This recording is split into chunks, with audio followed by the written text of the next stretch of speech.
Class 12 physics board exam की तैयारी करते वक्त सबके दिमाग में बस एक ही सवाल आता है कि मैं कौन सी न्यूमेरिकल प्रैक्टिस करूं, मुझे कौन सी न्यूमेरिकल प्रैक्टिस करनी चाहिए और कौन से न्यूमेरिकल पेपर में आएंगे।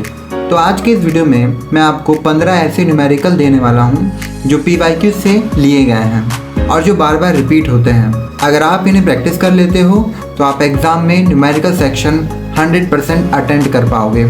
ठीक है। Question number first, A cell of EMF 1.5 volt and internal resistance 0.5 ohm is connected to an external resistor of 10 ohm. Calculate first the current in the circuit and second the terminal potential difference. Question number 2 है 3 capacitors of 3 microfarad, 6 microfarad and 2 microfarad are connected in series. ठीक है। Series और parallel का ध्यान हमेशा रखना।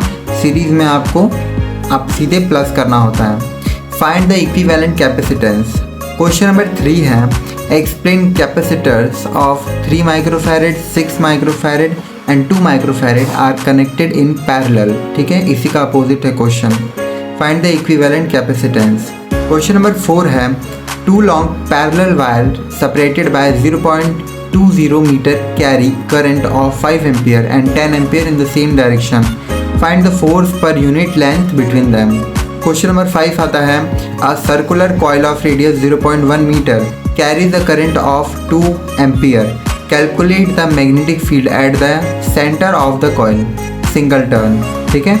Question number 6 आता है A coil of 200 turns experience a change of magnetic flux of 0.02 Weber in 1 second. Calculate the induced EMF.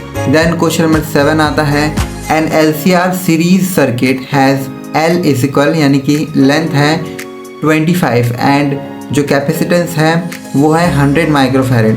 Find the resonance यानी angular frequency and resonance frequency in hertz. Question number 8 आता है a transformer has 1000 turns in the primary and 200 turns in the secondary.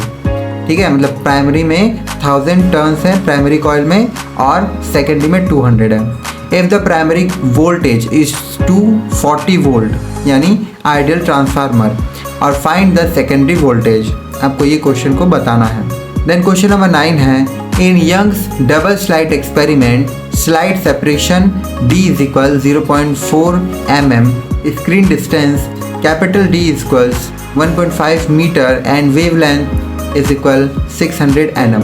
Calculate the fringe width. Question number 10 आता है A single slide of width 0.3 millimeter is illuminated with lambda is equal 600 nm light.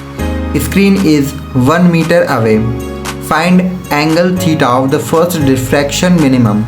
Question number 11 आता है The work function of a metal is 2 volt. If light of wavelength 400 nm is incident, calculate the maximum kinetic energy of emitted photoelectrons. Question number 12 आता है A radioactive element has half-life 5 years. If initial nuclei are 2000, how many remains after 15 years? Question number 13 आता है A nucleus has a mass defect of 0.02. Calculate its binding energy. Question number 14 आता है जो कि second last है, वो है in a metre bridge experiment balancing point is at 40.0 centimetre यानी कि 40 सेंटीमीटर फ्रॉम वन एंड यानी left end 60 centimetre on the other side यानी कि right side. And unknown resistance of 10 ohm is on the left gap. Find unknown resistance on the right gap. Last question आता है वो है A conducting rod of length 0.5 meter moves with speed 2 meter per second perpendicular to a uniform magnetic field of 0.5. Calculate the induced EMF between its ends. तो students आपने देखा ये 15 numericals, ये सिर्फ एग्जाम्पल्स नहीं हैं बल्कि CBSE के पास्ट पेपर्स में ये बार बार पूछे गए हैं और आप इन्हें अच्छे से प्रैक्टिस कर लेते हो तो आप अपने एग्ज़ाम में कॉन्फिडेंटली न्यूमेरिकल्स को अटेम्प्ट कर पाओगे। फिज़िक्स में सिर्फ रटना नहीं होता, कॉन्सेप्ट को समझना और अप्लाई करना आना चाहिए आपको। ठीक है, तो मैं आपसे मिलता हूँ कल एक और नई ऐसी वीडियो के साथ। तब तक के लिए द ट्यूटर एनसीईआरटी को सब्सक्राइब करना बिल्कुल भी मत भूलना मैं मिलता हूँ आपसे कल, तब तक के लिए सब्सक्राइब कर लो और वीडियोस को देखते रहो।